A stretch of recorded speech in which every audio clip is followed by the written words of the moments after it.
একদম আচরণবিধিতে একদম যারা নিষেধ আছে এরকম ব্যক্তি আছে যারা দূর থেকে টেলিফোনে হুমকি ধামকি দিয়ে এই ভোটকে প্রভাবিত করার চেষ্টা করছেন। আমরা একটু আপনার খোঁজখবর নিলে ভোটারদের কাছে শুনলেন, বিশেষ করে আওয়ামী লীগের নেতাকর্মীদের কাছে খোঁজ নিলেই আপনি বুঝতে পারবেন যে কারা প্রভাবিত করতে যাচ্ছে।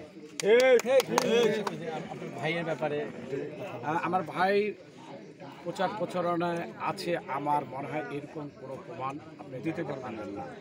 আর একজন ভাই বা তার বাড়িতে অর্থাৎ তার বাবার বাড়িতে আসবে এই ধরনের আর কি বাধা নিষেধ আছে কি না, আমার মনে হয় এরকম আচরণবিধিতে এই ধরনের কোনো কিছু নেই।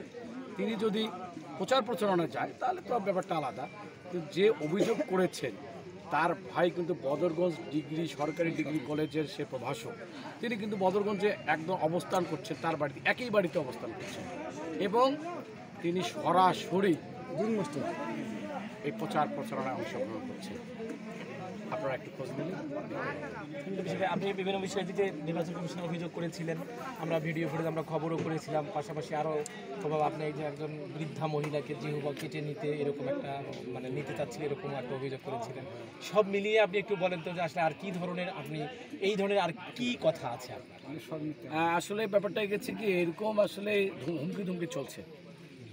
যারা আজকে নিজেকে আওয়ামী লীগ পরিচয় দিচ্ছে, আওয়ামী লীগের বড় নেতা, তারা এরকম বিশেষ করে আমি বলবো বাংলাদেশ আওয়ামী লীগ বদরগঞ্জ উপজেলা শাখার সাধারণ সম্পাদক, বদরগঞ্জ পৌরসভার মেয়র টুডুল চৌধুরী এবং তার ভাই শান্তন চৌধুরী সরাসরি, আমি আজকে আপনারা এখানে আমার মিটিং হলো, আপনারা হয়তো দেখছেন, সবাই একটা আতঙ্ক, চাপা আতঙ্ক, সারাটা দিন তাদেরকে কোনো না কোনোভাবে হুমকি ধমকি দিচ্ছে।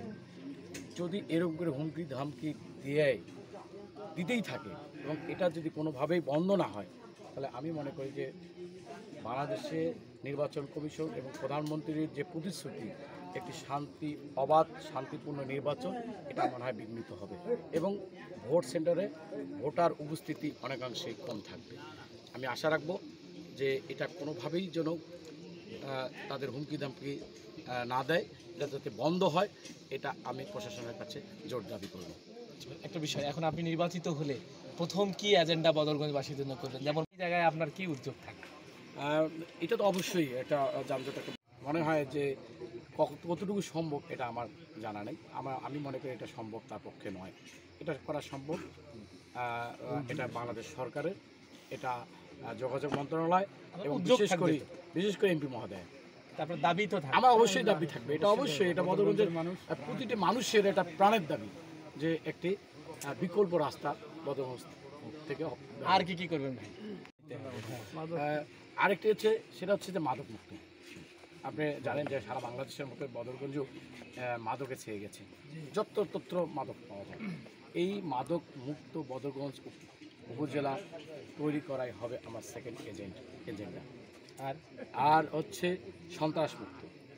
আপনারা দেখছেন বদরগঞ্জে অনেক সন্ত্রাস। আজকে আমি আমার একটা বক্তব্যে বলেছি যে বদরগঞ্জে কিন্তু সবসময় কিন্তু গরু চুরিটা দেখা যায়। কিছুদিন আগেও আমি শুনেছি, আমি বেশ কিছু ইউনিয়নে গিয়েছি, দেখেছি যে গরু চুরি শুরু হয়েছে। তো আমার থার্ড, যদি আপনি মনে করেন যে থার্ড অপশন থাকবে হচ্ছে গরু চুরি বন্ধ করা, সন্ত্রাস মুক্ত বদরগঞ্জ উপজেলা উপহার দেওয়া। বালু সিন্ডিকেট বলে একটা কথা আছে এবং আমাদের কাছে অভিযোগ ব্যাপারটা গেছে কি, আমি কিন্তু এর আগেও আপনাকে বলেছি এবং আমি বদরগঞ্জ টিওনো মহোদয় সাহেবকে আমি তাকে মৌখিকভাবে এবং আমার কিছু ফুটেজ আছে, যে ফুটেজগুলো তাকে আমি দিয়েছি। বালু যারা ডাকাতি করছে, লুট করছে, এই বন্ধ হয়নি, বরঞ্চ আরও জোরদার হয়েছে। এর সঙ্গে জড়িত, এটা আমার মনে হয় সে অবশ্যই জড়িত এবং তার সঙ্গে অনেক রাঘব বোয়ালরা জড়িত। এটা বন্ধ হলে হয়তো রাঘব বোয়ালদের আমার মনে হয় যে অনেকাংশেই দুর্বল হয়ে যাবে, অর্থনৈতিক দুর্বলতা আসবে। নাগরিকের একটা দাবি যে বালু ব্যবসা বন্ধ হোক। তো যদি বালু অবশ্যই প্রয়োজন আছে, সেটা অবশ্যই সরকারি টেন্ডার বিধিবিধান রেখে টেন্ডারের মাধ্যমে বালু মহল ঘোষণা করে সেখান থেকে বালু উত্তোলন করা, যেখানে বাংলাদেশ সরকার ট্যাক্স পাবে। ধন্যবাদ।